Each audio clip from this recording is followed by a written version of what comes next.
In the next set of examples in section 3.4, we're going to look at some of our previous rules, but now expanded with the use of the chain rule. We see the chain rule versions of the derivatives of the six trig functions, as well as that of the natural exponential functions shown below. As I mentioned previously, for instance, if we wanted the derivative of sine, we know that the good old derivative of sine of x is simply cosine of x. But what happens if you have a sine function, which is your outermost function, and it's composed with some differentiable function u, which is now on the inside? Well, the standard chain rule applies. The chain rule says you do the derivative of the outer function, that's cosine. You leave that inside function alone, so we get the cosine of u. And then coming from the chain rule, now you need to multiply by the derivative of the inside function, and that gives us the u prime. Similarly, we recall that the derivative of the tangent is secant squared. Therefore, the derivative of tangent u will be secant squared u prime. Derivative of the secant of u is going to be secant u tangent u times the derivative of the inside function, which is u prime.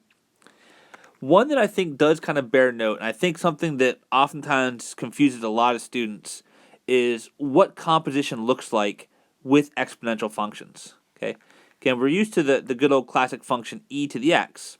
Let's suppose that this is our f of x. Okay, if you had something like this, e to the 2x plus 1 power, this could be written as the composition of f composed with g of x, where in essence the exponential is your outermost function, and the innermost function is actually its exponent, which is the 2x plus 1. Okay.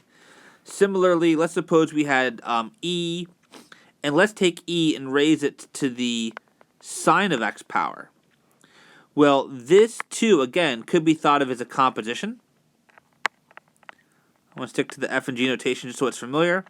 But again, the thing that's playing the role of the outermost function is your exponential function, and the thing that's playing the role of the inner function would be the exponent. So it's going to be the sine of x. So when you're looking at an exponential function, if it's not just a simple e to the x or like a base to the x, if it's a base to a function, then the outermost function is the exponential function. We know that the derivative of an exponential function is itself. Derivative of e is to the x is e to the x. Therefore, the derivative of e to the u will also be e to the u. But then from the chain rule, you need to multiply by the derivative of the inside function, and that really just simply amounts to multiplying by the derivative of the exponent of e. The derivative of u we call u prime. Okay. So hopefully that helps. Again, the inside function is now going to be the exponent. So it's the same function back. Derivative of e to the u is e to the u. But then if you have something other than just x in the exponent, make sure you multiply by the derivative of that inside function. That is multiplying by the derivative of the exponent. Okay. And then I'll just kind of gloss over the here really quickly. But this is what the other three trig function derivatives would look like. Let's get some practice with these. This one I believe we already saw earlier. But if we wanted to do y equals sine of 2x and find the derivative, this is the sine function composed with 2x. So 2x is the inside part. According to the chain rule, we do the derivative of the outside function. Derivative of sine is cosine. Leave the inside function alone. And now from the chain rule, multiply by the derivative of that inner function. The derivative of 2x is going to be 2. So we have that y prime is equal to 2 times the cosine of 2x. And hopefully this doesn't need repeating, but remember, whenever we write something like this, that 2x is what's called the argument of the trig function. That's locked into the inside of that trig function. This multiplication by 2 is a multiplication that's taking place on the outside, so we just kind of put it out in front. It cannot in any way, shape, or form multiply to this 2x that you see on the inside. Let's take a look at part B. Here the outer function is cosine. The derivative of cosine is negative sine. Leave the inside function alone. And now we're going to multiply by the derivative of x minus 1. that should be 1. So y prime is going to be equal to the negative of the sine of x minus 1. Let's take a look at part C. This is another composition. This is the composition of the exponential function e to the x with the linear function 5x. We know that the derivative of an exponential function, the derivative of e is itself. So it's going to be e to the 5x. But then from the chain rule, we need to multiply by the derivative of the exponent. The derivative of 5x is 5. So y prime is going to be equal to 5e to the 5x.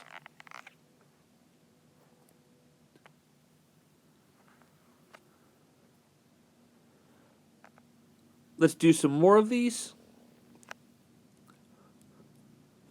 The first one we're going to look at, these are all kind of the same, but again, it just kind of does go to show what happens when you have parentheses and the way that it's going to impact the function.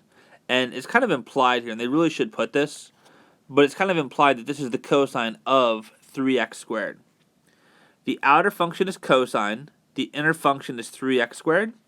So because it's a composition, we need to use the chain rule. The derivative of cosine is negative sine. Leave the inside function untouched. And now we're going to multiply by the derivative of the inside function. That's going to be 6x. So y prime is equal to negative 6x sine of 3x squared.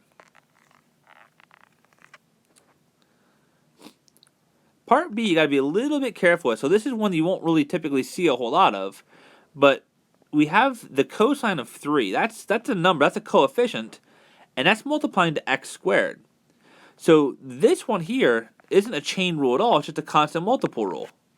You would leave the cosine of 3, which is just a number, leave that multiple there, and then simply multiply by the derivative of x squared, which would be 2x. So for this problem, we have that y prime is equal to, and I can write it as the constant. We have 2 cosine of 3. That's just some coefficient multiplying to x.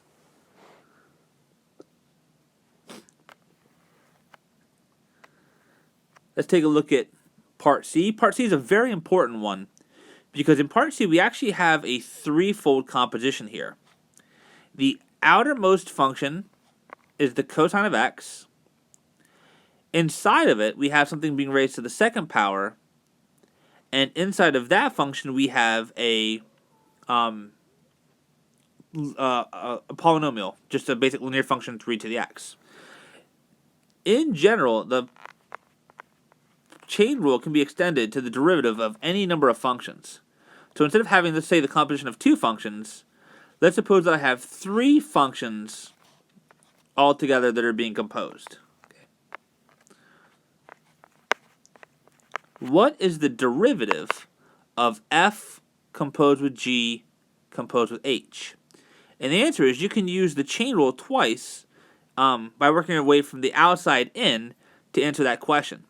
So if I just briefly kind of cover up and forget for a moment what this is, the derivative of f we know is going to be f prime. According to the chain rule, we're supposed to leave the inside function alone. So this would still be g of h of x. Now, from the chain rule, we're going to turn our attention and multiply by the derivative of the inside function. Okay? So I now need to multiply this. I'm going to use the Leibniz notation, multiply it by the derivative of the inside. Well, the derivative of the inside is g of h of x. And to do that derivative, that's going to require another use of the chain rule.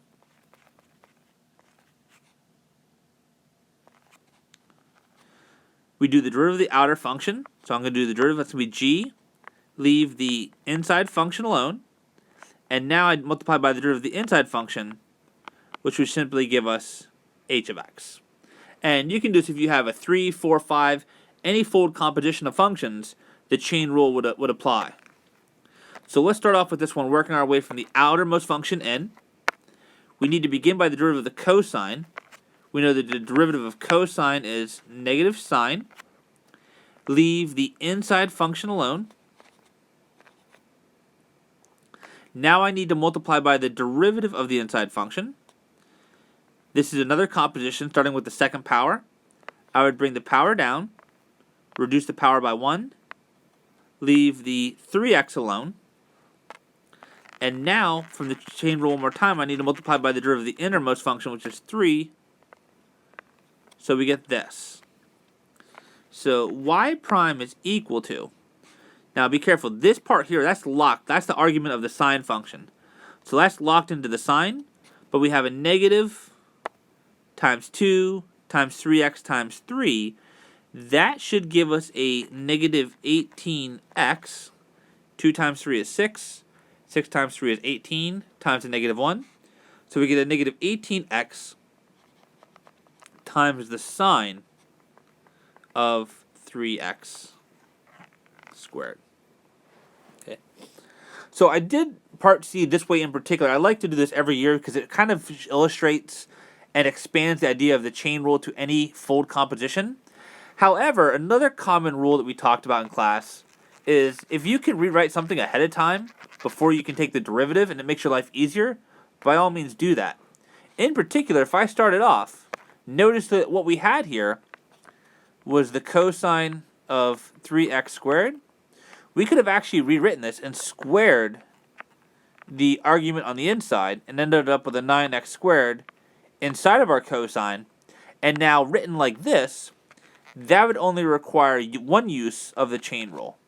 Derivative of cosine is negative sine. Leave the 9x squared alone. And now from the chain rule, multiply by the derivative of the inside function. The derivative of 9x squared would be 18x. And so we get y prime equals negative 18x, the sine of 9x squared. And that's exactly the same thing we have here if I would make the same step of just squaring that inside argument.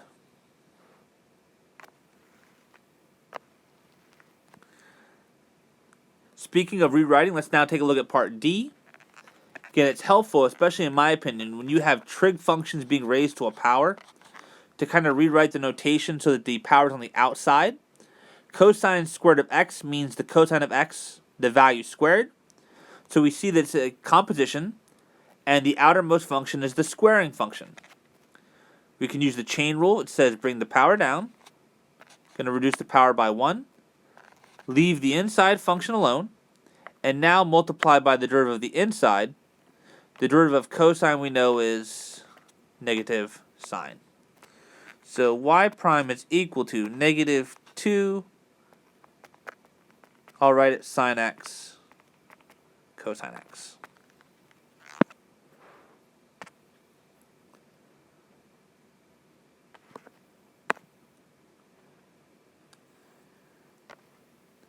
Example 11 is another illustration of what happens when you have a composition that extends more than just two functions. Let's see if we can find the derivative of f of t equals the sine cubed of t to the fourth. Again, before we apply any derivative rule, let's rewrite this. This is the sine of 4t cubed. Again, this is the composition of three functions. We have a cubic function, we have a sine function, and then we have a polynomial. The outermost function is the power, the cube. The middle function would be the sine, and then the innermost function would be our polynomial 4t. Let's nice and easily apply our chain rule. So we're going to do the derivative of the outer function. So the derivative of the power would say bring the power down.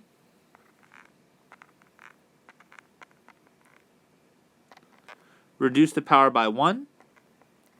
And we're leaving that inside function alone. So it's going to become 3 times something squared. We keep the sine on the inside. Don't touch that. Now from the chain rule, we're going to multiply by the derivative of the inside function. The derivative of the sine of 4t, well, that's going to require another use of the chain rule. Derivative of sine is cosine. Leave the 4t alone. And now multiply by the derivative of the inside. Derivative of 4t would be 4. we can just simply rewrite to clean it up a little bit. 3 times 4 is 12. I'm just going to rewrite this using the simple notation sine squared of 4t, because it's a little bit less to write. And then that's going to be multiplied by the cosine of 4t. So there you have it. This was example 11.